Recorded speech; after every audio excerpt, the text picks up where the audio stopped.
ನಮಸ್ಕಾರ ಸ್ನೇಹಿತರೆ ಕಂಪ್ಯೂಟರ್ ಸಾಕ್ಷರತಾ ಕಂಪ್ಯೂಟರ್ ಅವೇರ್ನೆಸ್ ಪ್ರಶ್ನೆಗಳು ನಮಗೆ ಪಿಡಿಒ ಎಕ್ಸಾಮ್ ಆಗಿರ್ಬೋದು, ವಿಲೇಜ್ ಅಕೌಂಟೆಂಟ್ ಆಗಿರ್ಬೋದು, ಗ್ರೂಪ್ ಸಿ ಮತ್ತೆ ಅದರ್ ಎಕ್ಸಾಮ್ಸ್ ಗಳಿಗೆ ಸಂಬಂಧಪಟ್ಟಂತೆ ಏನು ಪರೀಕ್ಷೆಗಳಿವೆ. ಸೊ ಅದಕ್ಕೆ ಇದು ತುಂಬಾ ಇಂಪಾರ್ಟೆಂಟ್ ಆಗಿರ್ತಕ್ಕಂಥದ್ದು. ನಾವು ಈಗ ಈ ಸೀರೀಸ್ ಏನೋ ಹೊಸ ಸೀರೀಸ್ ಮಾಡ್ತಾ ಇದೀವಿ. ಇದು 5ನೇ video. Okay, so previous videos ನೋಡಿಲ್ಲ ದಯವಿಟ್ಟು ನೋಡಿ. ಇವತ್ತು ಒಂದಷ್ಟು ಇಂಪಾರ್ಟೆಂಟ್ ಕ್ವಶನ್ಸ್ ಗಳಿವೆ, ಡೀಟೇಲ್ ಡಿಸ್ಕಸ್ ಮಾಡೋಣ. ನಮ್ಮ ಪ್ರೀವಿಯಸ್ ವಿಡಿಯೋಸ್ಗಳು ಬೇರೆ ಬೇರೆ ಪ್ಲೇಲಿಸ್ಟ್ ಅಲ್ಲಿ ಸಿಗುತ್ತೆ. ಈ ಸೀರೀಸ್ ನ ವಿಡಿಯೋಗಳು ನಿಮಗೆ ವಿಲೇಜ್ ಅಕೌಂಟೆಂಟ್ ಪ್ಲೇಲಿಸ್ಟ್ ಅಲ್ಲಿ ಸಿಗುತ್ತೆ. ಹಾಗೆ ಪೇಪರ್ 2 ಗೆ ಸಂಬಂಧಪಟ್ಟಂತೆ ಪೇಪರ್ 2 ನೋಡಿ ಎಲ್ಲ ಗ್ರೂಪ್ ಸಿ ಸಿಲೆಬಸ್ ಆಗಿರೋದ್ರಿಂದ ಪಿಡಿಒ ಆಗಿರ್ಬೋದು, ವಿಲೇಜ್ ಅಕೌಂಟೆಂಟ್ ಆಗಿರ್ಬೋದು, ಗ್ರೂಪ್ ಸಿ ಆಗಿರ್ಬೋದು, ಸೊ ಎಲ್ಲದಕ್ಕೂ same syllabus, same exam pattern. So paper 2 ಗೆ ಅಂತಾನೆ ಸಪರೇಟ್ ನೋಡಿ, ಪೇಪರ್ 2 ಗೆ ಅಂತಾನೆ ಸಪರೇಟ್ ನಾವು ಪ್ಲೇಲಿಸ್ಟ್ ಮಾಡ್ಬಿಟ್ಟಿದೀವಿ ಈ ಹೊಸ ಸೀರೀಸ್. ಸೊ ಇಲ್ಲಿ ನಿಮ್ಗೆ ಕನ್ನಡ, ಇಂಗ್ಲಿಷ್, ಕಂಪ್ಯೂಟರ್ ಎಲ್ಲ ಸಿಗುತ್ತೆ. ಇದು ಓಪನ್ ಮಾಡಿದ್ರೆ ಜಿಕೆ ಗೆ ಸಪರೇಟ್ ಪ್ಲೇಲಿಸ್ಟ್ ಇದೆ. ಅಲ್ಲಿ KS, PDO ಯಾವ್ದಾದಕ್ಕೆ ನಾವು ಜಿಕೆ ಈಗ ಸೀರೀಸ್ ಸ್ಟಾರ್ಟ್ ಮಾಡಿದ್ರೆ ಅದೆಲ್ಲ ನಿಮ್ಗೆ ಆ ಪ್ಲೇಲಿಸ್ಟ್ ಅಲ್ಲಿ ಸಿಗುತ್ತೆ. ಓಕೆ, ಸೊ ಬನ್ನಿ ಹಾಗಾದ್ರೆ ಡೀಟೇಲ್ ಆಗಿ ಡಿಸ್ಕಸ್ ಮಾಡೋಣ. ಬಟ್ ಈ ಲಿಂಕ್ಸ್ ಎಲ್ಲ ನಾನು ನಿಮ್ಗೆ ಡೈರೆಕ್ಟ್ ಆಗಿ ಸಿಗ್ಲಿ ಅಂತ ಲಿಂಕ್ಸ್ ಕೊಟ್ಟಿರ್ತೀನಿ ಡಿಸ್ಕ್ರಿಪ್ಷನ್ ಬಾಕ್ಸ್ ಅಲ್ಲಿ. ಹಾಗೆ ನಮ್ಮ ಟೆಲಿಗ್ರಾಮ್ ಮತ್ತೆ ಇನ್ಸ್ಟಾಗ್ರಾಮ್ ಫಾಲೋ ಮಾಡಿಲ್ಲ ಮಾಡ್ಕೊಳ್ಳಿ, ಅದ್ರ ಲಿಂಕ್ ಕೂಡ ನಿಮ್ಗೆ ಇದೇ ವಿಡಿಯೋದ ಕೆಳಗೆ ಡಿಸ್ಕ್ರಿಪ್ಷನ್ ಬಾಕ್ಸ್ ಅಲ್ಲಿ ಇದೆ ಸ್ನೇಹಿತರೆ. ಪುನೀತ್ ಫೋರಂ ಅಂತ ಸರ್ಚ್ ಮಾಡಿದ್ರು ಕೂಡ ಸಿಗುತ್ತೆ.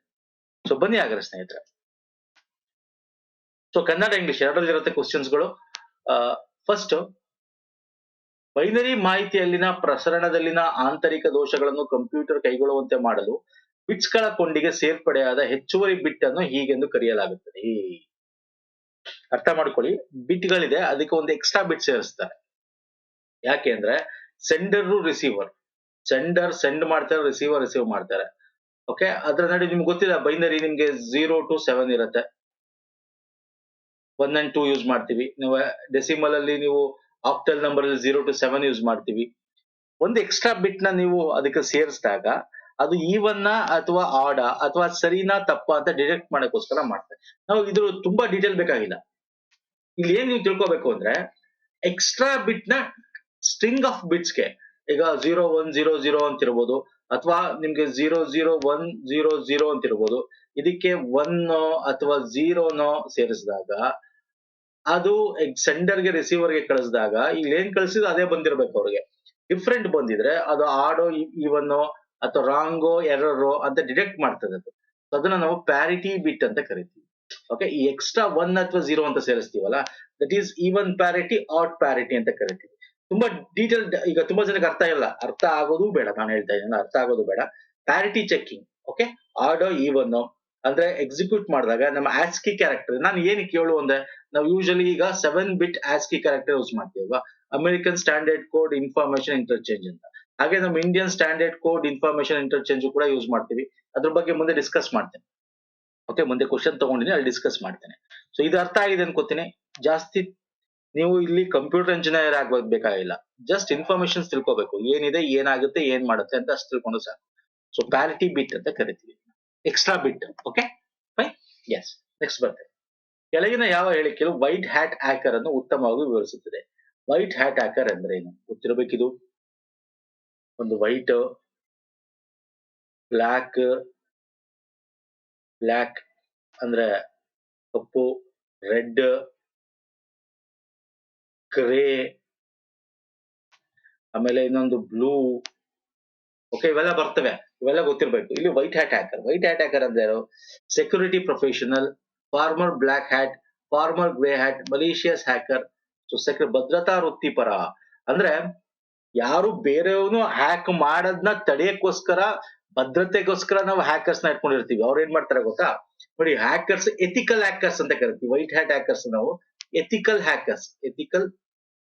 ಹ್ಯಾಕರ್ಸ್ ಅಂದ್ರೆ ನಾನು ನಿಮಗೆ ಇಲ್ಲಿ ಇದೊಂದು ತೋರಿಸ್ತಾ ಹೇಳ್ತಾ ಹೋಗ್ತೀನಿ. ಈಗ ಯಾವನ್ನಾದ್ರೂ ಹ್ಯಾಕ್ ಮಾಡಿದ್ರೆ ನಿಮ್ ಸಿಸ್ಟಮ್ ಹೊರಗಡೆಯಿಂದ ಅಲ್ವಾ, ಕದ್ದ ನಿಮ್ ಇನ್ಫಾರ್ಮೇಶನ್ಸ್, ಅಥವಾ ನಿಮ್ ಹ್ಯಾಕ್ ಮಾಡಿ ನಿಮ್ಮಲ್ಲಿ ಇರ್ತಕ್ಕಂಥ ಅಕೌಂಟ್ ನ ದುಡ್ಡು ತಗೊಂಡ, ಸೊ ಅವನ್ನ ಬ್ಯಾಡ್ ಗೋಸ್ಕರ ಮಾಡ್ತಾರೆ, ಅವ್ರನ್ನ ಬ್ಲ್ಯಾಕ್ ಹ್ಯಾಟ್ ಹ್ಯಾಕರ್ಸ್ ಅಂತ ಕರಿತೀವಿ. ಬ್ಯಾಡ್ ಹ್ಯಾಕರ್ಸ್ ಅವರು ಸೈಬರ್ ಅಟ್ಯಾಕ್ ಮಾಡ್ತಾರೆ, ದುಡ್ಡುಗೋಸ್ಕರ ಮಾಡ್ತಾರೆ. ವೈಟ್ ಹ್ಯಾಕರ್ಸ್ ಯಾರು ಅಂದ್ರೆ ಈ ಬ್ಲ್ಯಾಕ್ ಹ್ಯಾಕರ್ಸ್ ಬಂದು ಅಟ್ಯಾಕ್ ಮಾಡಬಾರ್ದಂತ ಕಂಪನಿಗಳು ಒಂದಷ್ಟು ಹ್ಯಾಕರ್ಸ್ ಇಟ್ಕೊಂಡಿರ್ತಾರೆ. ಅವ್ರು ಏನ್ ಮಾಡ್ತಾರೆ ಅಂದ್ರೆ ನಿಮ್ಮಲ್ಲಿರ್ತಕ್ಕಂಥ ಸಿಸ್ಟಮ್ ಹೆಂಗಿದೆ, ಅದು ಹೆಂಗಿದೆ, ಸೆಕ್ಯೂರಿಟಿ ಸರಿ ಇದೆಯಾ, ಏನಾದ್ರು ವಲ್ನರಬಿಲಿಟಿ ಇದೆಯಾ, ಓಕೆ, ಏನಾದ್ರು ಅದ್ರಲ್ಲಿ ಲೋ ಪೋಲ್ಸ್ ಗಳಿದೆಯಾ, ಅದನ್ನ ಸರಿ ಮಾಡ್ಬೇಕು. ಅದನ್ನ ಸರಿ ಮಾಡಿ ಬೇರೆಯವ್ರು ಹ್ಯಾಕ್ ಮಾಡದೇ ತಡಿಬೇಕು, ಅಥವಾ ಹ್ಯಾಕ್ ಮಾಡಕ್ ಬಂದ್ರೆ ಅದೇ ಬಂದ ತಕ್ಷಣ ಇವ್ರಿಗೆ ಇನ್ಫಾರ್ಮೇಶನ್ ಗೊತ್ತಾಗಿ ಅದನ್ನ ತಡಿಬೇಕು. ಸೊ ಅದನ್ನ white hat hacker, ethical hackers ಅಂತ ಕರಿತೀವಿ. ಓಕೆ, ಗ್ರೇ ಹ್ಯಾಕರ್ಸ್ ಅಂತ ಇರ್ತಾರೆ.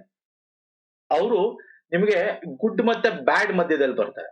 ಓಕೆ, ಏನ್ ಗುಡ್ ಮತ್ತೆ ಬ್ಯಾಡ್ ಮಧ್ಯದಲ್ಲಿ ಬರ್ತಾರೆ ಎಲ್ಲರೂ ಎಕ್ಸ್ಪ್ಲೇನ್ ಮಾಡ್ಬಿಡ್ತೀನಿ, ನಾವು ಯಾವ್ದು ಬೇಕಾದ್ರೆ ಎಕ್ಸಾಂಪಲ್ ಕೇಳ್ಬೋದು.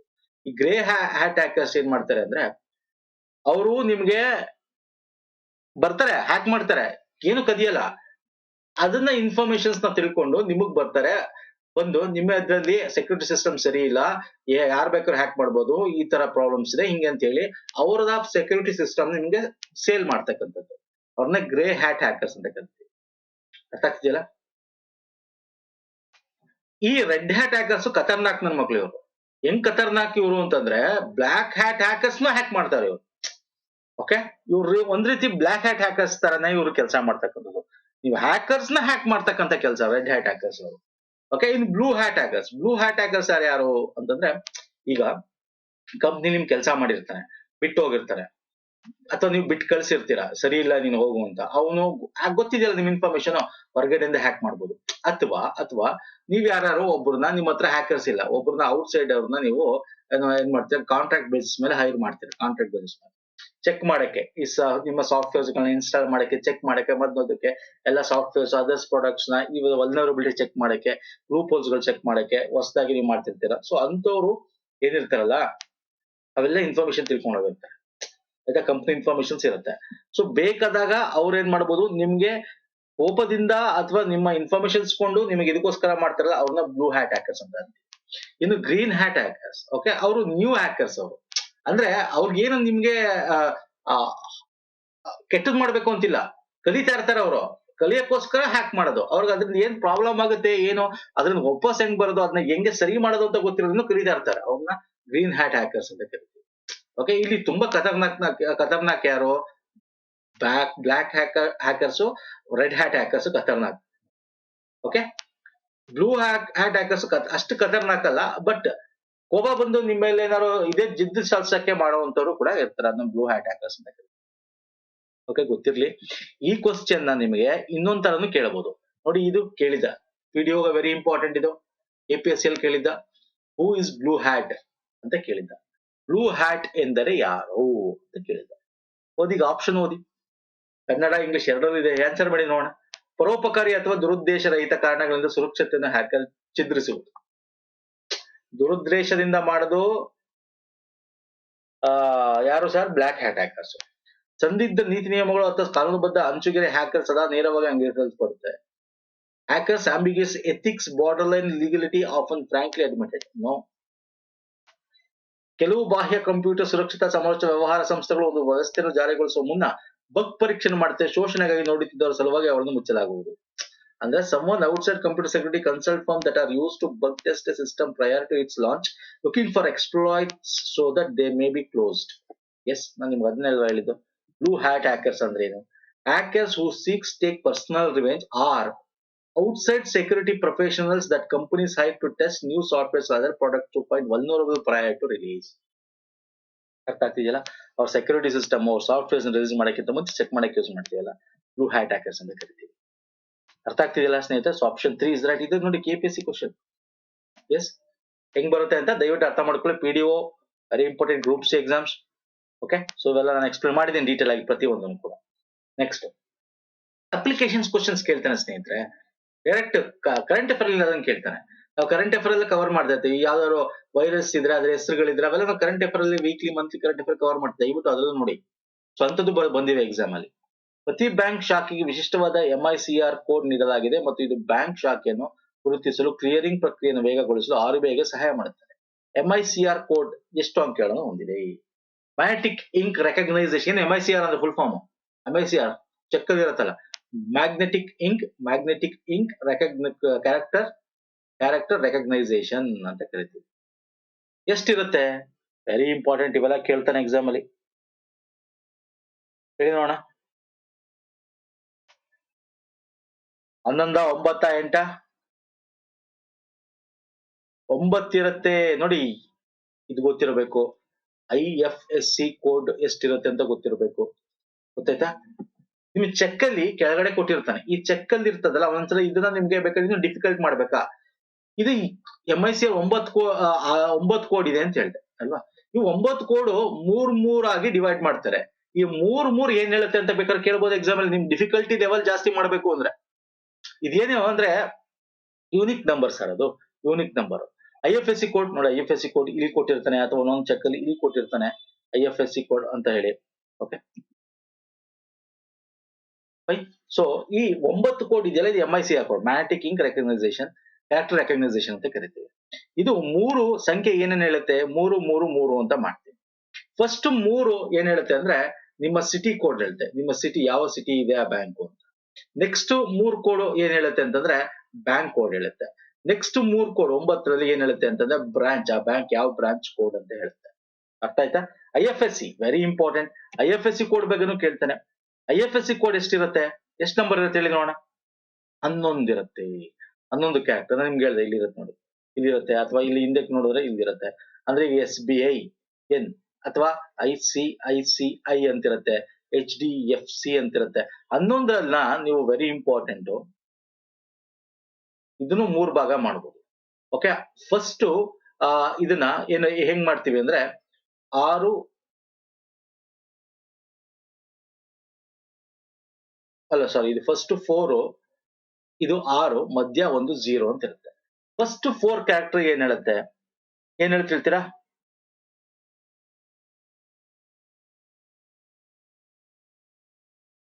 ಫಸ್ಟ್ 4 ಕ್ಯಾರೆಕ್ಟರ್ ಏನ್ ಹೇಳುತ್ತೆ, ಇಲ್ಲೇ ಬರ್ದಿನಿ ನೋಡಿ, ಬ್ಯಾಂಕ್ ನೇಮ್ ಹೇಳುತ್ತೆ. ಇದು ಬ್ಯಾಂಕ್, ಯಾವ bank name? ICICI, HDFC, SBI N ಅಂತ ಈಗ ತೋರ್ಸನಲ್ಲ, ಅದ್ ಹೇಳುತ್ತೆ. ಲಾಸ್ಟ್ 6 ಕ್ಯಾರೆಕ್ಟರ್ ಏನ್ ಹೇಳುತ್ತೆ, ನಿಮ್ಮ ಒಂದು ಬ್ರಾಂಚ್, ಯಾವ ಬ್ರಾಂಚ್ ಅಂತ ಹೇಳುತ್ತೆ. ಮಧ್ಯ ಒಂದು 0 ಇರುತ್ತೆ, ಯಾಕೆಂದ್ರೆ ಫ್ಯೂಚರ್ ಎಕ್ಸ್ಪಾನ್ಷನ್ ಅಂತ ಬಿಟ್ಟಿದ್ದಾರೆ. ಒಂದ್ಸಲ ನಿಮ್ಗೆ ಕೇಳ್ಬೋದು IFSC ಫುಲ್ ಫಾರ್ಮ್ ಏನು ಕೇಳ್ಬೋದು, ಎಷ್ಟು ಕ್ಯಾರೆಕ್ಟರ್ಸ್ ಇರುತ್ತೆ ಕೇಳ್ಬೋದು. 11 ಇರುತ್ತೆ, ಗೊತ್ತಿರ್ಬೇಕೇನೋ IFSC full form? Indian financial system code ಅಂತ ಕರಿತೀವಿ. ಏನು sir? Indian financial system code, IFSC ಅಂದ್ರೆ ಇಂಡಿಯನ್ ಫೈನಾನ್ಷಿಯಲ್ ಸಿಸ್ಟಮ್ ಕೋಡ್. ಅರ್ಥ ಆಗ್ತಿದೆಯಲ್ಲ? ಸೊ ಇವೆಲ್ಲ ಎನಿ ನೆಫ್ಟ್ ಅಂದ್ರೇನು, IMPS, RTGS ಅಂದ್ರೇನು, ಇವೆಲ್ಲ ಗೊತ್ತಿರಬೇಕು, ಬೇಸಿಕ್ ಥಿಂಗ್ಸ್ಗಳು. ಸೊ ಇವೆಲ್ಲ ನಾವು ಮಾಡಿದೀವಿ ಕೂಡ ಪ್ರೀವಿಯಸ್, ಮುಂದೆನೂ ಕೂಡ ಮಾಡ್ತೀನಿ, ನೋಡ್ನಿಟ್ಟು ಬರಿ. ನೆಕ್ಸ್ಟ್ ಬರ್ತೀನಿ ನಾನು. ರಾಮ್ ನಲ್ಲಿ ಸಂಗ್ರಹಿಸವಾಗಿರುವ ಕಾರ್ಯಕ್ರಮಗಳನ್ನು ಏನೆಂದು ಕರೆಯಲಾಗುತ್ತದೆ? What is Ram? Random access memory. Simple things, ಇದು ಓದಿ ಸುಮ್ನೆ. ರಾಮ್ ಇದು ಮೆಮೊರಿ ಸರ್, ಅಲ್ವಾ ಸರ್? ಸಾಫ್ಟ್ವೇರ್ ಇರತ್ತಾ? ಇರಲ್ಲ. ನನ್ ಆಫ್ ದ ಅಬೋವ್ ಗೊತ್ತಿಲ್ಲ. ಫ್ರೀವೇರ್ ಇದು ಫ್ರೀ ಆಗಿ ಕೊಡ್ತಕ್ಕಂತ ಒಂದು ಡಿವೈಸ್, ಅಥವಾ ಫ್ರೀ ಆಗಿ ಕೊಡ್ತಕ್ಕಂತ ಅಲ್ಲ. ಸೊ ಸಿಂಪಲ್ ಆಗಿ ನೀವು ಮಾಡ್ಬೋದು. ಫರ್ಮ್ ವೇರ್ ಇದು. What is firmware? Firmware ಏನು? ರಾಮಲ್ಲಿ ಏನಿರುತ್ತೆ, ಎಲೆಕ್ಟ್ರಾನಿಕಲಿ ಪ್ರೋಗ್ರಾಮ್ಡ್, ಎಲೆಕ್ಟ್ರಾನಿಕಲಿ ಏನ್ ಕೆಲಸ ಮಾಡಬೇಕು, ಎಕ್ಸಿಕ್ಯೂಟ್ ಮಾಡಬೇಕು, ಅಲ್ವಾ? ಈಗ ಫಾರ್ ಎಕ್ಸಾಂಪಲ್ ನಿಮ್ಮ ಫರ್ಮ್ ವೇರ್ ಅಂದ್ರೆ ಏನು, ಫಸ್ಟ್ ಅದನ್ನ ತಿಳ್ಕೊಳ್ಳಿ. ಕೇಳ್ಬೋದು, ಹಿಂಗೆ ಕೇಳ್ಬೇಕು ಅಂತೇನಿಲ್ಲ. ಫರ್ಮ್ ವೇರ್ ನಿಮ್ಮ ಮೊಬೈಲ್ ಆಗಿರ್ಬೋದು, ಟ್ರಾಫಿಕ್ ಸಿಗ್ನಲ್ ಆಗಿರ್ಬೋದು, ಟ್ರಾಫಿಕ್ ಸಿಗ್ನಲ್, ಓಕೆ ನೋಡಿ, ಟ್ರಾಫಿಕ್ ಸಿಗ್ನಲ್ ಲೈಟ್ಸ್, ಮೊದ್ಲೇ ಡಿಜಿಟಲ್ ವಾಚಸ್ ಗಳಾಗಿರ್ಬೋದು, computer peripherals, mobiles, digital camera, digitalised, ಅಲ್ಲಿ ಏನ್ ಮಾಡ್ಬೇಕು, ಏನ್ ತೆಗೆದ್ರೆ ಏನಾಗ್ಬೇಕು ಏನು ಅಂತ, ಎಂಜಿನಿಯರ್ಡ್, ಮ್ಯಾನಿಪುಲೇಷನ್, ಕಂಟ್ರೋಲ್, ಮಾನಿಟರಿಂಗ್ ಮಾಡ್ತಕ್ಕಂಥದ್ದೇ ಒಂದು ಸಿಸ್ಟಮ್ ಇರುತ್ತಲ್ಲ, electronics device system and computing ಇರುತ್ತಲ್ಲ, ಅದನ್ನ ಫರ್ಮ್ ವೇರ್ ಅಂತ. ಒಂದ್ಸಲ ನೀವು ಕೆಳಗಿನ ಒಳಗೆ ಯಾವ್ದು ಫರ್ಮ್ ವೇರ್ ಅಂತ ಕೇಳ್ತಾನೆ, ಕೊಟ್ಟಿರ್ತಾನೆ ಆಪ್ಷನ್ ನಿಮ್ಗೆ, ರಾಮ್ ಅಥವಾ computer peripherals, mobile phones, digital cameras, traffic lights and consumer appliances, digital watches, ಹಿಂಗೆಲ್ಲ ಕೊಟ್ಟಿರ್ತಾನೆ. ಅರ್ಥ ಆಗ್ತಿಲ್ಲ ಫರ್ಮ್ ವೇರ್ ಅಂದ್ರೆ ಏನು ಅಂತ? So digitalised programs, electronics device ಅಂತ ಏನ್ ಕರಿತೀವಿ. So RAM is also same. Random access memory, permanent memory ಅಂತ ಕರಿತೀವಿ, ಪರ್ಮನೆಂಟ್ ಮೆಮೊರಿ. ಓಕೆ, ಸೊ ಇದ್ರ ಬಗ್ಗೆ ಇನ್ನೊಂದು ಕ್ವಶನ್ ತಗೊಂಡಿನ ಆನ್ಸರ್ ಮಾಡಿದ್ದೆ. ಕಂಪ್ಯೂಟರ್ ಪ್ರೋಗ್ರಾಮ್ ಅನ್ನು ಕಾರ್ಯಗತಗೊಳಿಸುವಾಗ ಪ್ರೋಗ್ರಾಮ್ ಅನ್ನು ಎಲ್ಲಿ ನಡೆಸಲಾಗುತ್ತದೆ? While the computer executes a program, the program is held in. Simple questions ಗಳು ಇವೆಲ್ಲ. ಈಗ ಕಂಪ್ಯೂಟರ್ ನೀವು ಪ್ಲಸ್ ಮಾಡಿ, ಮೈನಸ್ ಮಾಡಿ, ಆನ್ಸರ್ ಮಾಡಿ ಅಂತ ಕಳ್ಸಿರ್ತೀರಾ. ಕ್ಯಾಲ್ಕುಲೇಟರ್ ಓಪನ್ ಮಾಡ್ತೀರಾ, plus, into, divided by, bracket, minus, ಯಾವ್ದು ಫಸ್ಟ್ ಆಗ್ಬೇಕು ಅದನ್ನ ಫಸ್ಟ್ ಮಾಡುತ್ತೆ. ಅದು ಮಾಡ್ಬಿಟ್ಟು ಎಲ್ಲಿ ಸ್ಟೋರ್ ಮಾಡುತ್ತೆ? ನಿಮ್ ಮೈನ್ ಮೆಮೊರಿ ಸ್ಟೋರ್ ಮಾಡಲ್ಲ, ಎಲ್ಲಿ ಸ್ಟೋರ್ ಮಾಡುತ್ತೆ? ವೊಲಟೈಲ್ ಮೆಮೊರಿ ಅಂತ ಕರಿತೀವಿ. ಏನು ವೊಲಟೈಲ್ ಮೆಮೊರಿ ಅಂದ್ರೆ? ವೊಲಟೈಲ್ ಮೆಮೊರಿ ಅಂದ್ರೆ ಟೆಂಪರರಿ ಮೆಮೊರಿ ಅಂತ ಕೂಡ ಕರಿತೀವಿ. ಯಾವ್ದದು? ರ್ಯಾಮ್. Random access memory. ಒಂದ್ಸಲ ಈ ಕಂಪ್ಲೀಟ್ ಈಕ್ವೇಶನ್ ಕೊಟ್ಟಿರ್ತೀವಲ್ಲ, 1 + / 2 - 3 × 4 ಬ್ರಾಕೆಟ್ ಕೊಟ್ಟಿರ್ತಾರಲ್ಲ, ಈಕ್ವೇಶನ್ ಕಂಪ್ಲೀಟ್ ಆದ್ಮೇಲೆ ಅದು ರಾಮ್ ಹೋಗುತ್ತೆ. ಒಂದೊಂದು ಆಪರೇಷನ್ ಟೆಂಪರರಿ ಆಗಿ ಸ್ಟೋರ್ ಮಾಡ್ತಕ್ಕಂಥ ರ್ಯಾಮ್ ಅಲ್ಲಿ. Okay, so random access memory ಅಂತ ಕರಿತೀವಿ ಅಲ್ವಾ ಸರ್? ಎಲ್ಲ ಆಪರೇಷನ್ ಆದ್ಮೇಲೆ ಅದೆಲ್ಲ ಹೋಗಿ ಆಗುತ್ತೆ, ರಾಮ್ ಅಲ್ಲಿ ಹೋಗಿ ಸೆಲೆಕ್ಟ್ ಆಗುತ್ತೆ. ಫೈನ್, ಅರ್ಥ ಆಗ್ತಿಲ್ಲ? Main memory, so RAM, permanent memory, RAM, so ಇವೆಲ್ಲ ಗೊತ್ತಿರಬೇಕು, ವೆರಿ ಇಂಪಾರ್ಟೆಂಟ್. ನೆಕ್ಸ್ಟ್ ಬರ್ತೀನಿ. ಮಾನಿಟರ್ ನಲ್ಲಿ ಪ್ರದರ್ಶಿಸಲಾದ ಮತ್ತು ಸಾವಿರಾರು ಸಣ್ಣ ಬಣ್ಣದ ಚುಕ್ಕೆಗಳನ್ನು ಒಳಗೊಂಡಿರುವ ಚಿತ್ರಕ್ಕೆ ಯಾವ ಪದವನ್ನು ಬಳಸಲಾಗುತ್ತದೆ? ಮಾನಿಟರ್ ಅಂದ್ರೆ ಅದು ಮಾನಿಟರೇ ಆಗಿರ್ಬೇಕಲ್ಲ, ಕಂಪ್ಯೂಟರ್ ಮಾನಿಟರ್ ಆಗ್ಬೇಕಾಗಿಲ್ಲ. ಟಿವಿ ಪರದೆ ಅಂತ ಕೂಡ ಕೊಡ್ತಾನೆ, ಪರದೆ ಅಥವಾ ಸ್ಕ್ರೀನ್. LED ಸಣ್ಣ ಸಣ್ಣ ಚುಕ್ಕೆ ನೀವು ನೋಡಿರ್ತೀರಾ, LED ಸ್ಕ್ರೀನ್, LCD ಸ್ಕ್ರೀನ್ಸ್, ಸಣ್ಣ ಸಣ್ಣ ಚುಕ್ಕೆ LED ಲೈಟ್ಸ್ಗಳು. ಅದನ್ನ ಏನ್ ಕರಿತೀವಿ? ಸ್ಮಾಲ್ ಡಾಟ್ ಕಲರ್ಡ್ ರಿಬ್ಬಲ್ ಅಂತೀವ? ಅಲ್ಲ. ಬಿಟ್ಗಳು ಅಂತೀವ? ಅಲ್ಲ. ಬೈಟ್ಸ್ ಅಲ್ಲ, ಪಿಕ್ಸೆಲ್ ಅಂತೀವಿ. ಸರ್, ಪಿಕ್ಸೆಲ್ ಅಂಡ್ ರೆಸಲ್ಯೂಷನ್ ಬಗ್ಗೆ ನಿಮ್ಗೆ ಗೊತ್ತಿರಬೇಕು. ಪಿಕ್ಸೆಲ್ಸ್ ಅಂಡ್ ರೆಸಲ್ಯೂಷನ್ಸ್ ಬಗ್ಗೆ ನಿಮ್ಗೆ ಗೊತ್ತಿರಬೇಕು. Simple question, application questions. ದೈನಂದಿನ ದಿನಗಳಲ್ಲಿ LED ಬಗ್ಗೆ ನಾವು ಗೊತ್ತಿರುತ್ತೆ, ನಿಮ್ಗೆ ನೋಡ್ತಾ ಇರ್ತಾರೆ ಟಿವಿ ಅಲ್ವಾ? ಏನಪ್ಪಾ ಅದು ಅಂದ್ರೆ, ನಿಮ್ಗೆ ಹೈಯೆಸ್ಟ್ ಪಿಕ್ಸೆಲ್ ಇದ್ರೆ ರೆಸಲ್ಯೂಷನ್ ಚೆನ್ನಾಗಿರುತ್ತೆ ಅಲ್ವಾ? ನೀವು ಚಿಕ್ಕದಾದ ಡಾಟು, ಹೈ ಕ್ವಾಲಿಟಿ ರೆಸಲ್ಯೂಷನ್ ಬೇಕು. ಈಗ ನಮ್ಮ ಮೊಬೈಲ್ದು ರೆಸಲ್ಯೂಷನ್ ಚೆನ್ನಾಗಿರ್ಬೇಕು, ಕಂಪ್ಯೂಟರ್ದು ಸ್ಕ್ರೀನ್ ರೆಸಲ್ಯೂಷನ್ ಚೆನ್ನಾಗಿರ್ಬೇಕು. ಏನ್ ಚೆನ್ನಾಗಿರುತ್ತೆ? ಪಿಕ್ಸೆಲ್ ಜಾಸ್ತಿ ಇರಬೇಕು. ಈಗ ನೋಡಿ, ಇಷ್ಟು ಬೈ ಇಷ್ಟು ತಗೊಂಡಿದ್ದೀನಿ, 1 × 1, ಅದರಲ್ಲಿ ಇನ್ನು 1, 2, 3 ಇದೆ, ಒಟ್ಟು 9 ಇದೆ, 9 ಪಿಕ್ಸೆಲ್ ಇದೆ. ಇಲ್ಲಿ ನೋಡಿ ಹಂಗಲ್ಲ, ಒಂದು ಲೈನ್ ಅಲ್ಲಿ 9 ಇದೆ ಒಟ್ಟು. ತಗೊಂಡ್ರೆ ಈ 1 × 1, ಇದು 1 × 1 ತಗೊಂಡ್ರೆ ಇಲ್ಲಿ 81 ಪಿಕ್ಸೆಲ್ ಟೋಟಲ್, ಸಣ್ಣ ಸಣ್ಣ. ಸಣ್ಣ ಸಣ್ಣ ಇದ್ರೆ ನಿಮ್ಗೆ ಕ್ಲಾರಿಟಿ ಜಾಸ್ತಿ ಇರುತ್ತೆ, ಹೈ ರೆಸಲ್ಯೂಷನ್ ಇರುತ್ತೆ. ಅಂದ್ರೆ ನೀವ್ ಏನ್ ಅರ್ಥ ಮಾಡ್ಕೋಬೇಕು ಅಂದ್ರೆ, ಮೋರ್ ಪಿಕ್ಸೆಲ್ ಇದ್ರೆ ಚೆನ್ನಾಗಿ ಕಾಣ್ತಕ್ಕಂಥದ್ದು ಚೆನ್ನಾಗಿರುತ್ತೆ, ಅಂದ್ರೆ ಹೈ ರೆಸಲ್ಯೂಷನ್ ಇರುತ್ತೆ. ಹೈ ರೆಸಲ್ಯೂಷನ್ ಇದ್ರೆ ನಿಮ್ಗೆ ಚೆನ್ನಾಗಿ ಕಾಣುತ್ತೆ, ಕ್ಲಾರಿಟಿ ಚೆನ್ನಾಗಿರತ್ತೆ. ಸೊ ಏನಂತೀವಿ ಸರ್? ಪಿಕ್ಸೆಲ್. ನೋಡಿ, ಇದೇ ಕ್ವಶನ್ ಕೇಳಿದಾನೆ, APSC ಕೇಳಿದಾನೆ, very important. Group C PDO prepare ಆಗೋರ್ಗು ಮಾತ್ರ. ನೋಡಿ, each screen point is referred to as dash ಅಂತ ಕೇಳಿದ್ದಾನೆ, APSC ಕೇಳಿದ್ದಾನೆ. ಈಚ್ ಸ್ಕ್ರೀನ್ ಪಾಯಿಂಟ್, ಪ್ರತಿಯೊಂದು ಪರದೆ ಬಿಂದುವನ್ನು ಡ್ಯಾಶ್ ಎಂದು ಸೂಚಿಸಲಾಗುತ್ತದೆ. ರೆಸಲ್ಯೂಷನ್ ಕೊಟ್ಟಿದ್ದಾನೆ, ನೋ ಪಾಯಿಂಟ್ ಅಂತ ಹೇಳ್ತಾನೆ, ಬಿಂದು. ದಯವಿಟ್ಟು ಅರ್ಥ ಮಾಡ್ಕೋಬೇಕು. ಕ್ವಶನ್ ಬೇಕು ಇದೇ ಬರಬೇಕು ಅಂತ ನಾನು ನಿಮ್ಗೆ ರೆಸಲ್ಯೂಷನ್ ಬಗ್ಗೆ ಕೇಳ್ಬೋದು. ಚೆನ್ನಾಗಿರ್ತಕ್ಕಂಥ ಬಿಂದುಗಳು ಒಟ್ಟು ಸೇರಿ ಏನಾಗ್ಬೋದು ಅಂತ ಕೇಳ್ಬೋದು ಅವನು. ಓಕೆ, ಬಿಂದುಗಳು, ಪಾಯಿಂಟ್ಸ್ ಗಳು ಸೇರಿ ಅದನ್ನ ಏನಂತ ಕರಿತೀವಿ ಅಂತ, ರೆಸಲ್ಯೂಷನ್ ಅಂತ ಅದನ್ನ ಕರಿತೀವಿ. ಇದು ಬಿಂದು ಅಂತ ಕೇಳಿದ್ದಾನೆ. So right answer pixel. ಅರ್ಥ ಆಗ್ತಿದೆಯಲ್ಲ? ಪಿಕ್ಸೆಲ್ ಪರ್ ಇಂಚ್ ಅಂತ ಅದನ್ನ ನಾವು ಕರಿತೀವಿ. ಡಿಸ್ಪ್ಲೇ ರೆಸಲ್ಯೂಷನ್ ನ ಪಿಕ್ಸೆಲ್ ಪರ್ ಇಂಚ್ ಅಲ್ಲಿ ಒಂದ್ಸಲ ಇನ್ನೂ ಕೇಳಿದಾನೆ ಎಕ್ಸಾಮ್ ಅಲ್ಲಿ. ಡಿಸ್ಪ್ಲೇ ರೆಸಲ್ಯೂಷನ್ ಯಾವ ಒಂದು ಇದರಲ್ಲಿ ನಾವು ಅಳತೆ ಮಾಡ್ತೀವಿ ಅಂತ, ಪಿಕ್ಸೆಲ್ ಪರ್ ಇಂಚ್. ಅರ್ಥ ಆಗ್ತಿದೆಯಲ್ಲ? ಎಸ್. ನೆಕ್ಸ್ಟ್ ಬರ್ತೀನಿ ಸ್ನೇಹಿತರೆ.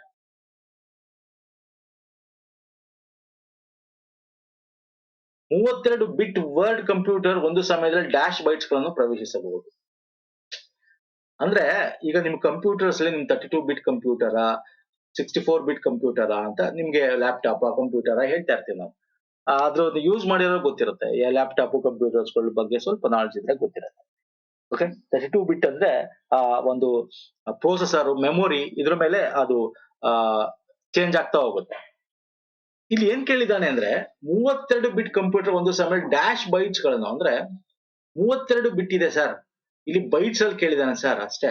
ನೀವು ತಲೆ ಕೆಡ್ಸ್ಕೊಳ್ಳೋದೇ ಬೇಕಾಗಿಲ್ಲ, ಕಣ್ಣು ಮುಚ್ಕೊಂಡು ಟಿಕ್ ಹಾಕೋದು ಆಪ್ಷನ್ 1, ಆಪ್ಷನ್ 4 ಅಂತ. ಅರ್ಥ ಆಗಲ್ಲ ತುಂಬಾ ಜನಕ್ಕೆ. ವಾಟ್ ಇಸ್ ದಿಸ್ ಅಂತಂದ್ರೆ, ಈಗ ನೋಡಿ 32 ಬಿಟ್ ಅಂತ ನಾನು ಏನ್ ಹೇಳ್ತಾ ಇದ್ದೆ ನಿಮ್ಗೆ, 4ನೇ ಹೆಂಗೆ ಅಂತಂದ್ರೆ, ಈಗ 1 ಬಿಟ್ ಎಷ್ಟು ಸರ್? 1 ಬಿಟ್ ಅಂತ ನಿಮ್ಗೆ ಗೊತ್ತಿದೆ. ಹಾಫ್ ಬೈಟ್ ಅಂದ್ರೆ ಏನು ಅಂತ ಗೊತ್ತಿದೆ ಅಲ್ವಾ? 1 ಬೈಟ್ ಅಂದ್ರೆ ಏನು ಅಂತ ಗೊತ್ತಿದೆ. 1 ಬಿಟ್ ಅಂದ್ರೆ ಈಗ 1 ಇರುತ್ತೆ ಅಥವಾ 0 ಇರುತ್ತೆ ಅಥವಾ 1 ಇರುತ್ತೆ ಅಲ್ವಾ ಸರ್? ಹಾಫ್ ಬೈಟ್ ಅಂದ್ರೆ 4 ಇರುತ್ತೆ, 4 ಇರುತ್ತೆ. 1 ಬೈಟ್ ಅಂದ್ರೆ 8 ಇರುತ್ತೆ. 32 ಬಿಟ್ ಅಂದ್ರೆ ಎಷ್ಟಿರುತ್ತೆ? ಈಗ 1 ಬೈ ಹಾಫ್ ಬೈಟ್ ಅಂದ್ರೆ 4, 1 ಬೈಟ್ ಅಂದ್ರೆ 1, 2, 3, 0, ಸುಮ್ನೆ ಒಂದ್ ಏನೋ ಬರ್ಕೊಳ್ಳಿ. 1, 2, 3, 4, 1, 2, 3, 4 ಅಲ್ವಾ? ಅಂದ್ರೆ ಎಷ್ಟು? 8 ಬಿಟ್ಸ್ ಆಯ್ತು, 8 ಬಿಟ್ಸ್ ಆಯ್ತು. ಅಲ್ವಾ 1 ಬೈಟ್ ಅಂದ್ರೆ. ಸೊ 1 ಬೈಟ್ ಅಂದ್ರೆ 8 ಬಿಟ್ಗಳು. 32 ಬಿಟ್ ನ ಬೈಟ್ಸ್ ಅಲ್ಲಿ ಕೇಳ್ತಾ ಇದ್ದಾನೆ ಅಷ್ಟೇ. ಅಂದ್ರೆ ಎಷ್ಟು? 8 ಇಂಟು 4 ಅಂದ್ರೆ 32. 32 ಬಿಟ್ಸ್ ಅಂತಂದ್ರೆ 4 ಬೈಟ್ಸ್ಗಳು. ಕಣ್ಣು ಮುಚ್ಕೊಂಡು ಟಿಕ್ ಹಾಕಿ. ಸಿಂಪಲ್. ಅದನ್ನ ನೀವು ತಲೆ ಕೆಡ್ಸ್ಕೊಂಡ್ರೆ ಇದಾಗುತ್ತೆ. 32 ಬಿಟ್ ಇವೆಲ್ಲ ನಿಮ್ಗೆ ಗೊತ್ತಿರಬೇಕು. ಅದೇ 64 ಬಿಟ್ ಕೇಳಿದ್ರೆ 8 ಬೈಟ್ಸ್ ಇರುತ್ತೆ, ಗೊತ್ತಿರಬೇಕು. 2 ಬೈಟ್ಸ್ ಅಂದ್ರೆ 16 ಬಿಟ್ಸ್, 1 ಬೈಟ್ ಅಂದ್ರೆ 8 ಬಿಟ್ಸ್. ಡಬಲ್ ವರ್ಡ್ ಅಂತ ಕರಿತೀವಿ ನೋಡಿ, ಬೈಟ್ಸ್ 8 ಬಿಟ್ಸ್, ವರ್ಡ್ ಅಂದ್ರೆ 2 ಬಿಟ್ಸ್ ಅಂತ ಕರಿತೀವಿ. ಡಬಲ್ ವರ್ಡ್ ಅಂದ್ರೆ 4 ಬೈಟ್ಸ್ಗಳು ಅಂತ ಕರಿತೀವಿ. 32 ಬಿಟ್ ನ ಡಬಲ್ ವರ್ಡ್ ಅಂತ ಕೂಡ ಕರಿತೀವಿ. ಕ್ವಾಡ್ ವರ್ಡ್ ಅಂದ್ರೆ 8 ಬಿಟ್ಸ್ ಅಂದ್ರೆ 64 ಬಿಟ್ಗಳು. ಅರ್ಥ ಆಗ್ತಿದೆಯಲ್ಲ ನಾನು ಹೇಳ್ತಾ ಇರೋದು? ನೆಕ್ಸ್ಟ್ ಬರ್ತೇನೆ. ಬೃಹತ್ ಪ್ರಮಾಣದಲ್ಲಿ ಅಪೇಕ್ಷಿಸದ ಅಥವಾ ಅನಗತ್ಯ ಸಂದೇಶಗಳನ್ನು ಕಳುಹಿಸುವ ಎಲೆಕ್ಟ್ರಾನಿಕ್ ಸಂದೇಶ ವ್ಯವಸ್ಥೆಯ ಬಳಕೆಯನ್ನು ಸೂಚಿಸುತ್ತದೆ. ಅನ್ವಾಂಟೆಡ್ ಮೆಸೇಜ್ಗಳು ಬರ್ತವೆ ನಿಮ್ಗೆ ಇಮೇಲ್ಗೆ, ಅಥವಾ ನಿಮ್ಗೆ ಮೆಸೇಜ್ಗೆ, ಇಮೇಲ್ಗೆ ಎಲೆಕ್ಟ್ರಾನಿಕ್ ಮೆಸೇಜ್ ಅಂತ ಕೇಳ್ತಾ ಇದೀವಿ. ಮೊಬೈಲ್ಗೆ ಮೆಸೇಜ್ ಬರ್ಬೋದು, ಇಮೇಲ್ ಬರ್ಬೋದು, ಏನ್ ಬೇಕಾದ್ರೆ ಬರ್ಬೋದು. ಏನ್ ಅಂತ ಕರಿತೀವಿ? ಸ್ಪ್ಯಾಮ್ ಅಂತ ಕರಿತೀವ, ಹೈಪರ್ ಟೆಕ್ಸ್ಟ್ ಅಂತ ಕರಿತೀವ, ಜಂಕ್ ಅಂತ ಕರಿತೀವ, ಹಾಕ್ಸ್ ಅಂತ ಕರಿತೀವ. ವಂಚನೆಗಳು ಇದಂತೂ ಅಲ್ವೇ ಅಲ್ಲ, ವಂಚನೆ ಅಲ್ಲ, ಹೈಪರ್ ಟೆಕ್ಸ್ಟ್ ಅಲ್ಲ, ಸ್ಪ್ಯಾಮ್ ಆಗಿರ್ಬೇಕು ಅಥವಾ ಜಂಕ್ ಆಗಿರ್ಬೇಕು. ಇದು ಕರೆಕ್ಟಾ? ಇದು ಕರೆಕ್ಟ್.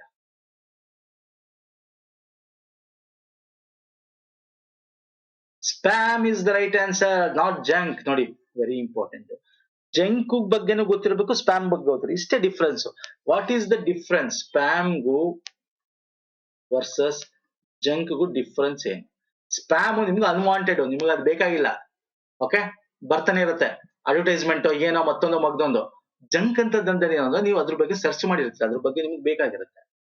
ಆಪ್ಟ್ ಸರ್ವಿಸ್, ನೀವು ಸರ್ವಿಸ್ ನ ಆಪ್ಟ್ ಮಾಡಿರ್ತೀರಾ, ಎಲ್ಲರೂ ಹೋಗಿ ನೀವು ಚೆಕ್ ಮಾಡಿರ್ತೀರಾ, ಕಸ್ಟಮರ್ ಕೇರ್ ಮಾಡಿರ್ತೀರಾ, ಆನ್ಲೈನ್ ಅಲ್ಲಿ ಹೋಗಿ ಇನ್ಫಾರ್ಮೇಶನ್ ನೀವು ಕೊಟ್ಟಿರ್ತೀರ ಬೇಕಿದು ಅಂತ ಹೇಳಿ. ಸೊ ಅದ್ರ ರಿಲೇಟೆಡ್ ನಿಮ್ಗೆ ಏನ್ ಮಾಡುತ್ತೆ, ಏನಾಗುತ್ತೆ, ವೆಬ್ಸೈಟ್ ಗಳಿಂದ ಕುಕೀಸ್ ಇಂದ ಹೋಗಿ ಇನ್ಫಾರ್ಮೇಶನ್ ನಿಮ್ದು ತಗೊಂಡು ನಿಮ್ ಮೇಲ್ಗೋ ಮೆಸೇಜ್ಗೋ ನಿಮ್ ನಂಬರ್ ಕೊಟ್ಟಿದ್ರೆ ಅಲ್ಲಿಗೋ ಅದ್ರ ರಿಲೇಟೆಡ್ ನಿಮ್ಗೆ ಕಳಿಸ್ತಾರೆ. ಅದನ್ನ ಜಂಕ್ ಇಮೇಲ್ ಅಂತ.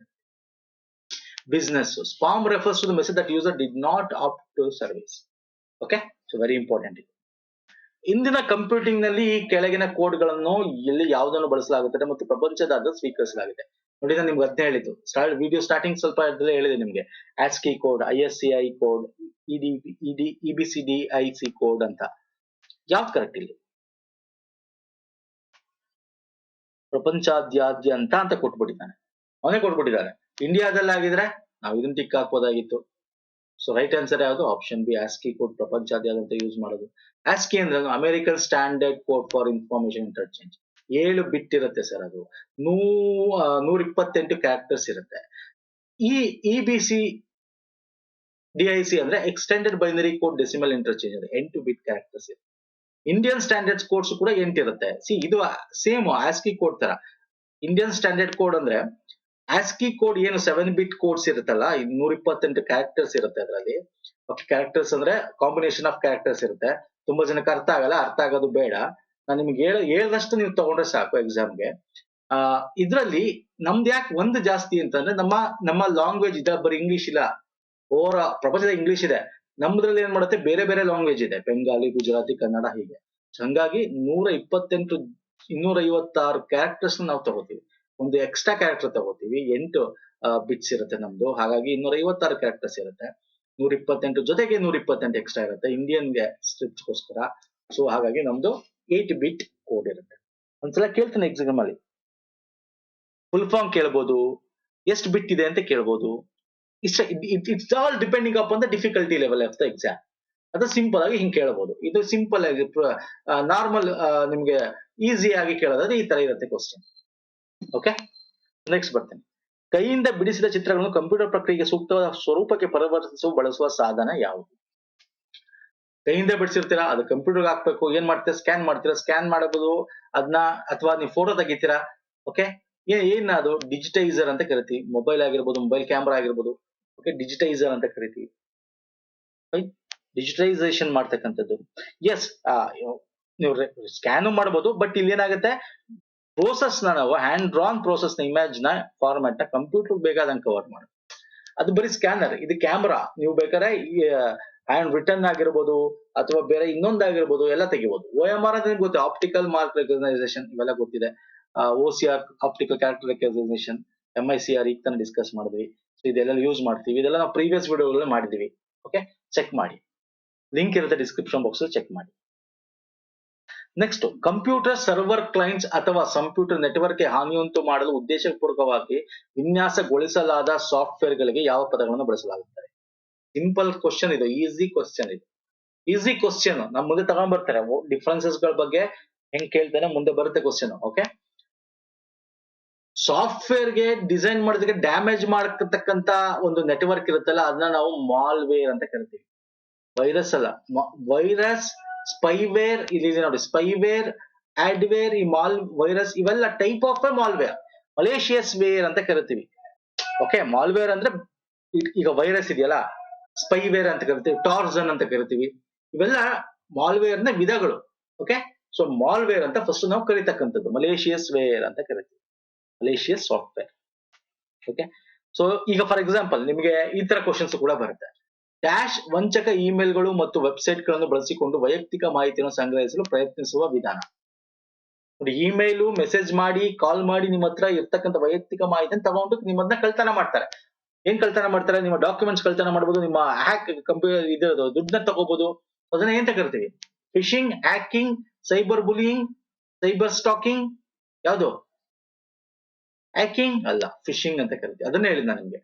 ವೈರಸ್, ಈ spyware, phishing is type of malware ತರನೇ ಅದು ಕೂಡ. ಈ ಫಿಶಿಂಗ್ ಅಂದ್ರೇನು, ಸ್ಪೈವೇರ್ ಅಂದ್ರೇನು, ವಾಮ್ ಅಂದ್ರೇನು, ಮುಂದೆ ನಾನು ತಗೋತೀನಿ. ಓಕೆ, ಇಲ್ಲೆಲ್ಲ ಅರ್ಜೆಂಟ್ ಮಾಡ್ಕೋಬಿಡಿ, ಮುಂದೆ ಬರುತ್ತೆ ವಿಡಿಯೋ ಸರಣಿಗಳು ಬರುತ್ತೆ, ಅದ್ರಲ್ಲಿ ನೀವು ಮುಂದೆ ಕ್ವಶನ್ಸ್ ಗಳಲ್ಲಿ ನಿಮಗೆ ಬರುತ್ತೆ, ನೋಡ್ತಾ ಹೋಗಿ. ಫಿಶಿಂಗ್ ಅಂತಕ್ಕಂಥದ್ದು ನಿಮ್ಮ ಇನ್ಫಾರ್ಮೇಶನ್ ತಗೊಳ್ತಕ್ಕಂಥದ್ದು. ಓಕೆ, ಸೊ ನಿಮಗೆ ನಾವ್ ಇಲ್ಲಿಂದ ಮಾಡ್ತಾ ಇದೀವಿ, ಅಲ್ಲಿಂದ ಮಾಡ್ತೇವೆ, ಈ ಮೆಸೇಜ್ ಕಳಿಸಿ, ಅದು ಕಳಿಸಿ ಅಂತ ನಿಮಗೆ ನಿಮ್ಮ ಇನ್ಫಾರ್ಮೇಶನ್ ನಿಮ್ಮಿಂದ ತಗೊಳ್ತಕ್ಕಂಥ. ಓಕೆ, ಸೈಬರ್ ಸ್ಟಾಕಿಂಗ್ ಅಂತಕ್ಕಂಥದ್ದು ನಿಮ್ಗೆ ಹರಾಜ್ ಮಾಡ್ತಕ್ಕಂಥದ್ದು. ಸೋಷಿಯಲ್ ಇದ್ರಲ್ಲಿ ನಿಮ್ದು ಏನಾದ್ರು ಇನ್ಫಾರ್ಮೇಶನ್ ಇಟ್ಕೊಂಡು, ಅಥವಾ ನಿಮ್ಗೆ ಇಲ್ದ ಅಂದ್ರೆ ನಿಂದು ನನ್ನ ಹತ್ರ ಇದಿದೆ ಅದಿದೆ ಅಂತ ಹೇಳಿ ನಿಮ್ಗೆ ಹರಾಜ್ ಮಾಡ್ತಕ್ಕಂಥದ್ದು, ಬ್ಲಾಕ್ ಮೇಲ್ ಮಾಡ್ತಕ್ಕಂಥ ಸೈಬರ್ ಸ್ಟಾಕಿಂಗ್ ಅಂತ ಕರಿತೀವಿ. Okay, next, which symbol is use to represent ER diagram? ER ಚಿತ್ರದಲ್ಲಿ ಸಂಬಂಧ ಚಿಹ್ನೆ, ರಿಲೇಷನ್ ನ ಯಾವುದು ಈ ಒಂದು ಇದು ಸೂಚಿಸುತ್ತದೆ ಅಂತ ಕೇಳಿರೋದು. ಸ್ವಲ್ಪ ಬ್ಲರ್ ಆಗಿದೆ ಇದು, ನೋ ಪ್ರಾಬ್ಲಮ್. ಇದು KEL ಕೇಳಿದ, KEL ಹಾಗಾಗಿ ತಗೊಂಡಿದ್ದೀನಿ, very important, village accountant paper ಆಗ್ತಿರೋ. ಡಿಸಿಷನ್, ರಿಲೇಷನ್ ಹೇಳ್ತಕ್ಕಂಥದ್ದು, ರಿಲೇಷನ್ ಹೇಳ್ತಕ್ಕಂಥ ಸಿಂಬಲ್ ನಾವು ಈಗ ಫ್ಲೋ ಚಾರ್ಟ್ ಅಲ್ಲೇ ಹೋಗಿರ್ತೀವಿ. ಅದೇ ತರ ನಾವು ER ಎಂಟಿಟಿ ರಿಲೇಶನ್ಶಿಪ್ ಡಯಾಗ್ರಾಮ್ ಅಂತ ಕರಿತೀವಿ. ನೀವು ನೋಡ್ಕೊಳ್ಳಿ ಸ್ನೇಹಿತರ, KE ಎಕ್ಸಾಮ್ ಅಲ್ಲಿ ಬಂದಿರೋ ಕ್ವಶನ್ ಇದು. ಎಂಟಿಟಿ ಅಂತ ಕರಿತೀವಿ. ಫ್ಲೋ ಚಾರ್ಟ್ ಡಿಸಿಷನ್ ಮೇಕಿಂಗ್ ಗೆ ಹಿಂಗ್ ಯೂಸ್ ಮಾಡ್ತೀವಿ. ಎಸ್ ಆರ್ ನೋನಕ್ಕೆ. ಓಕೆ, ಸ್ಟಾರ್ಟ್ ಗೆ ಏನ್ ಮಾಡ್ತೀವಿ, ಸ್ಟಾಪ್ ಗೆ ಏನ್ ಮಾಡ್ತೀವಿ. ಓಕೆ, ಇವೆಲ್ಲ ನಾವು ಓದಿರ್ತೀವಲ್ಲ, ನಾನು ಮುಂದೆ ತಗೋತೀನಿ ಅದನ್ನು ಕೂಡ ಫ್ಲೋ ಚಾರ್ಟ್. ಅದ್ರ ಎಂಟಿಟಿ ರಿಲೇಶನ್ಶಿಪ್ ಡಯಾಗ್ರಾಮ್ ಅಂತ ಇರುತ್ತೆ. ಇದು ರಿಲೇಶನ್ಶಿಪ್ ಬಗ್ಗೆ ಹೇಳ್ತಕ್ಕಂಥದ್ದು ಈ ಸ್ಟಾರ್ ತರ ಇರುತ್ತೆ. ನಾನು weak entity relationship, key attribute, composite attribute, entity, ಈ ತರ ಎಲ್ಲ ಇದು ಡೀಟೇಲ್ ಬೇಕಾಗಿಲ್ಲ, ಫ್ಲೋ ಚಾರ್ಟ್ ಗಳಲ್ಲಿ ಯೂಸ್ ಮಾಡ್ತೀವಿ. ಸುಮ್ಮನೆ ನೋಡ್ಕೊಳ್ಳಿ ಅಷ್ಟೇ. ಎಕ್ಸ್ಟ್ರಾ ಇದೊಂಥರ ಡಿಫಿಕಲ್ಟಿ ಕ್ವಶನ್ಸ್ ಅಂತ ಹೇಳ್ಬೋದು, KL ಬಂದಿರೋದು. ಓಕೆ, ಮಧ್ಯ ಈ ತರ ಬಂದಿರತಕ್ಕಂಥ ಕ್ವಶನ್ಸ್ ಗಳು ನಿಮಗೆ ತಗೋತಾ ಇರ್ತೀನಿ. ಲೆವೆಲ್ಗಳು ನಿಮ್ಗೆ ಗೊತ್ತಾಗ್ತಾ ಹೋಗ್ತದೆ, ಹೆಂಗೆ ಮಧ್ಯೆ ಕೇಳ್ತಾರೆ ಈ ತರ ಅಂತ. ಇಲ್ಲಿ ಯಾವ್ದು ಕರೆಕ್ಟ್ ಆನ್ಸರ್ ಸ್ನೇಹಿತರೆ? ರಿಲೇಶನ್ಶಿಪ್ ಬಗ್ಗೆ ಕೇಳ್ತಾ ಇರ್ತಕ್ಕಂಥದ್ದು, ಆಪ್ಷನ್ ಸಿ. ಫೈನ್. ಓಕೆ, ಇಲ್ಲಿಗೆ ಮುಗಿಸ್ತೀನಿ ಇವತ್ತಿನ ವಿಡಿಯೋನ. ಇಷ್ಟ ಆಗಿದೆ ಅನ್ಕೋತೀನಿ, ಲೈಕ್ ಮಾಡಿ, ಶೇರ್ ಮಾಡಿ, ಸಬ್ಸ್ಕ್ರೈಬ್ ಮಾಡ್ಕೊಂಡು. ಇನ್ನೂ ಇದೆ ಸರ್, ತುಂಬಾ ವಿಡಿಯೋಸ್ಗಳಿವೆ, ಇನ್ನೂ ಕ್ವಶನ್ಸ್ ಗಳಿದೆ, ಡೀಟೇಲ್ ಆಗಿ ಡಿಸ್ಕಸ್ ಮಾಡ್ತೇನೆ. ಓಕೆ, ನಮ್ಮ ಪ್ಲೇ ಲಿಸ್ಟ್ ಲಿಂಕ್ ಕೊಟ್ಟಿರ್ತೇನೆ. ಪೇಪರ್ 2 ಗೆ ಸಪರೇಟ್ ನಾವು ಮಾಡ್ಬಿಡ್ತಾ ಇದೀವಿ ಈ ಒಂದು ಹೊಸ ಸೀರೀಸ್ಗೆ. ದಯವಿಟ್ಟು ನೋಡಿ, PDO, VA, group C, FDA ಎಲ್ಲದಕ್ಕೂ ಹೆಲ್ಪ್ ಆಗುತ್ತೆ ಈ ನ್ಯೂ ಪ್ಲೇ ಲಿಸ್ಟ್. ಹಾಗೆ ಪ್ರೀವಿಯಸ್ ಪ್ಲೇ ಲಿಸ್ಟ್ ಎಲ್ಲ ಲಿಂಕ್ ಇದೆ ಡಿಸ್ಕ್ರಿಪ್ಷನ್ ಬಾಕ್ಸ್ ಕೆಳಗಡೆ ಕೊಟ್ಟಿರ್ತೇನೆ. ನಮ್ಮ ಟೆಲಿಗ್ರಾಮ್ ಮತ್ತು ಇನ್ಸ್ಟಾಗ್ರಾಮ್ ಫಾಲೋ ಮಾಡಿಲ್ಲ ನಾವು ಮಾಡಿ, ಅದ್ರ ಲಿಂಕ್ ಕೂಡ ಇದೆ ಸ್ನೇಹಿತರೆ ಡಿಸ್ಕ್ರಿಪ್ಷನ್ ಬಾಕ್ಸ್ ಅಲ್ಲಿ. ಪುನೀತ್ ಫೋರಂ ಅಂತ ಸರ್ಚ್ ಮಾಡಿದ್ರೆ ಸಿಗುತ್ತೆ. ನೆಕ್ಸ್ಟ್ ವಿಡಿಯೋದಲ್ಲಿ ಇನ್ನೊಂದು ವಿಷಯ ತಗೊಂಡ್ ಬರ್ತೀನಿ. ನಮಸ್ಕಾರ, ಧನ್ಯವಾದಗಳು, ಥ್ಯಾಂಕ್ ಯು ಸೋ ಮಚ್.